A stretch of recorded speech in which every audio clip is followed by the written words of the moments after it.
propozimi është i yni, jo i tyre. Unë mund të bëj koncesione e kompromise në negociatat për formim të qeverisë. Kështu ka qenë çdo herë. E për çfarë do ta kem përgjegjësinë, sepse të drejtën dhe detyrën, por jo edhe për konstituimin e kuvendit.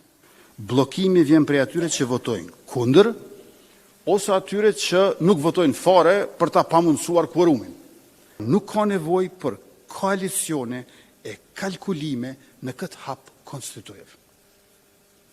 Ajo çfarë opozita po bën është bllokade pa nevojshme. Disa thonë dikë tjetër, por jo Albulena Haxhiu. Disa thonë e pranojmë vetëm këtë apo atë emër, e disa të tjerë thonë askë nga lëvizja vetëvendosje. Por propozimi është i yni, jo i tyre. Ne nuk po kërkojmë që Albulena të jetë propozimi i tyre. Dhe kuvendi konstituohet kur të votohen edhe 5 nënkretarët, jo vetëm kur të votohet Albulena Haxhiu për kryetarët e kuvendit. Opozita ndoshta e quan stabilitetin krizë, pasi nuk është mësuar me funksionim normal institucional, ku qeverit i nisin dhe i përmbyllin mandatet me kohë në afat. Ka dhe subjekte opozitare që mbase projektojnë krizën e tyre të brendshme si krizë shtetërore.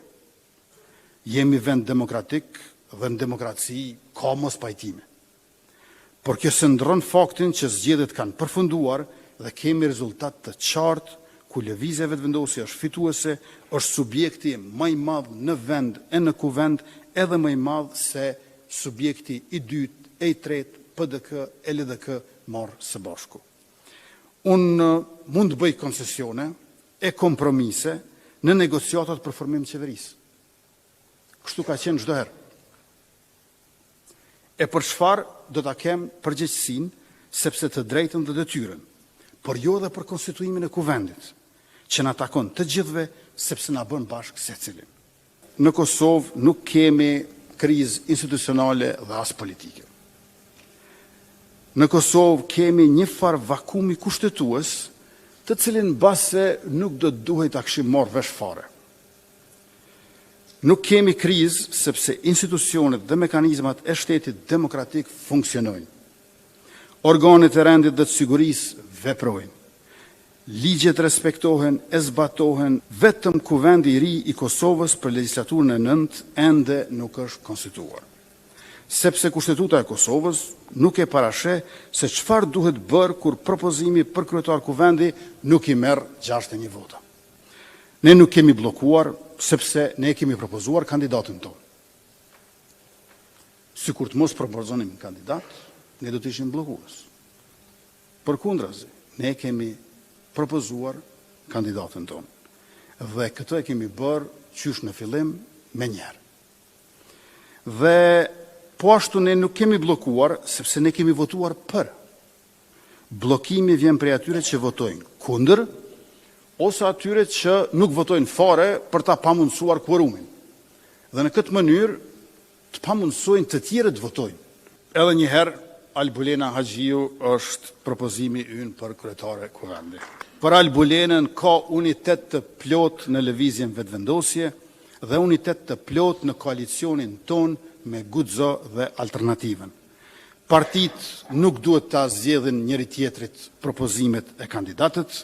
Konstituimi i kuvendit është i qartë dhe i depolitizuar. Gjykata kushtetuese ka sqaruar që kryetari i kuvendit i takon partisë fituese, pra s'kërkohet koalicion. Duke interpretuar ashtu siç e ka interpretuar, gjykata e ka depolitizuar seancën konstituive duke e kthyer atë në një formalitet procedural. Pra nuk ka nevojë për koalicione e kalkulime në këtë hap konstitutiv. Ajo çfarë opozita po bën është bllokade pa nevojshme që ndoshta synon të krijojë imazhin e një Kosove në krizë. Kjo është për të ardhur keq. Në të ardhmen do të kemi zgjedhje sërish e përsëri do të kemi nevojë për kryetar kuvendi dhe kryesi. Raporti i numrave në kuvend mund të ndrojë, prandaj është e rëndësishme që seanca konstituive e kuvendit të depolitizohet. Ne nuk po i kërkojmë opozitës ta votojë qeverinë, por kryetaren e parlamentit.